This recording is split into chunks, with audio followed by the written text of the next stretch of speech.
Hello बच्चों, अज मैं तुहाडे लिए लैके आई हाँ मूछों वाली लड़की की कहानी। अगर वीडियो पसंद होवे तो इसनू लाइक शेयर और कमेंट करना ना भुल्लियो ते चैनल नू सबसक्राइब कर दियो। एक समय की बात है, एक गांव में लीला नाम की लड़की रहती थी।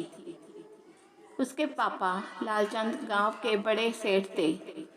उनके पास बहुत से बगीचे और जमीन थी। वह अपनी बेटी से बहुत प्यार करते थे। वह उसकी हर जरूरत को पूरा करते थे, जिसके कारण वह बहुत बिगड़ गई थी और घमंडी हो गई थी। वह कभी कभी अपने पिता के सामने अजीब सी मांग रखती थी, जिसको भी उसके पापा पूरा करते थे। वह कभी कभी अपने घर के नौकरों का अनादर करती थी। लीला की एक दोस्त रमा थी, जिसके साथ वह अक्सर खेला करती थी। एक दिन लीला और उसकी दोस्त रमा कुछ दोस्तों के साथ मेले में जा रहे थे। वहां पर लीला जिस तरह चल रही थी, उससे एक बूढ़े व्यक्ति को टक्कर लग गई और वह बूढ़ा व्यक्ति गिर गया। जब बूढ़े व्यक्ति ने लीला को संभल कर चलने के लिए कहा, तो इस पर लीला ने बूढ़े व्यक्ति से कहा, इसमें उसकी ही गलती है। कुछ देर मेले में घूमकर झूला झूलने के बाद वह मेले से आने लगे। बीच में उनको एक आम का पेड़ नजर आया, जिस पर बहुत से आम के फल लगे हुए थे। लीला और उसके दोस्त उस पेड़ के पास जाकर पत्थर से उस पेड़ के आम तोड़ने लगे। कुछ देर में उन्होंने इतने फल तोड़ लिए जिससे उन सब का पेट भर जाए। लीला के सभी दोस्त टूटे हुए आम को उठाकर खाने लगे और आम तोड़ना बंद कर दिया। लेकिन लीला अभी भी आम तोड़ रही थी। जब रमा ने लीला से कहा कि हमने इतने आम तोड़ लिए हैं कि हम सबका इससे पेट भर सके, तो तुम और आम क्यों तोड़ रही हो? तो लीला बोली, मैं इस पेड़ के सारे आम तोड़ दूंगी। रमा और उसके दोस्त आम खाने में व्यस्त हो गए, लेकिन लीला आम तोड़ती रही। कुछ देर के अंदर बहुत सारे आम तोड़ने के बाद भी वह बाकी बचे आम तोड़ने में लगी रही। तभी वह आम का पेड़ बोल उठा, लीला तुम इतने फल क्यों तोड़ रही हो? जितने तुमने तोड़े हैं वह तुम्हारे लिए प्राप्त है। पेड़ को बोलता देखकर लीला के दोस्त डर गए, लेकिन लीला बोली, मैं तो आज तुम्हारे सारे आम तोड़ूंगी।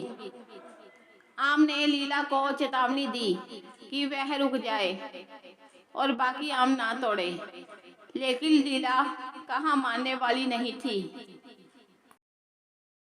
उसने आम तोड़ना जारी रखा और बोला, तुम मेरा क्या बिगाड़ोगे?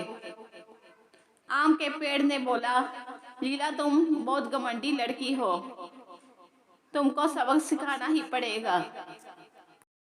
इसके बाद आम के पेड़ ने लीला पर जादू किया, जिससे उसकी मूछें निकल आई। उसे देखकर उसके सभी साथी उस पर हंसने लगे। लीला आम के पेड़ से विनती करने लगी, वह ऐसा कभी नहीं करेगी, वह मूछों को हटा दे। लेकिन आम के पेड़ बोला, पहले तुम घर जाकर अपने पिता को लेकर आओ। अगर वह मुझसे इसके लिए बोलेंगे तभी मैं तुम्हारी मूंछों को हटाऊंगा। यह सुनकर लीला चुनरी लपेटकर घर जाने लगी। मार्केट में जाने पर बहुत तेज हवा आई और उसकी चुनरी उड़ गई, जिससे सभी लोगों ने लीला की मूंछ को देख लिया और उसे मूंछों वाली लड़की कहकर हंसने लगे। लीला उन लोगों से पीछा छुड़ाकर अपने घर चली गई और अपने पापा से सारी बात बताई। उसके पिता लालचंद अपनी बेटी को परेशान देखकर लीला के साथ उस पेड़ के पास जाने के लिए चल पड़े। आम के पेड़ के पास जाकर लालचंद ने उससे अपनी बेटी की मूंछों को हटाने के लिए कहा। आम का पेड़ बोला, तुम अपनी बेटी की हर जरूरत को पूरा करते हो, जिससे वह घमंडी हो गई है और किसी की कोई बात नहीं मानती। यदि तुमने इसे सही शिक्षा दी होती तो यह इतनी नहीं बिगड़ती। लालचंद ने अपनी गलती मानते हुए आम के पेड़ से अपनी बेटी की मूंछों को हटाने के लिए बेनती की और लीला से भी आगे से कभी ऐसा ना करने को कहा। लालचंद के विनती करने पर आम के पेड़ ने लीला की मूंछों को हटा दिया।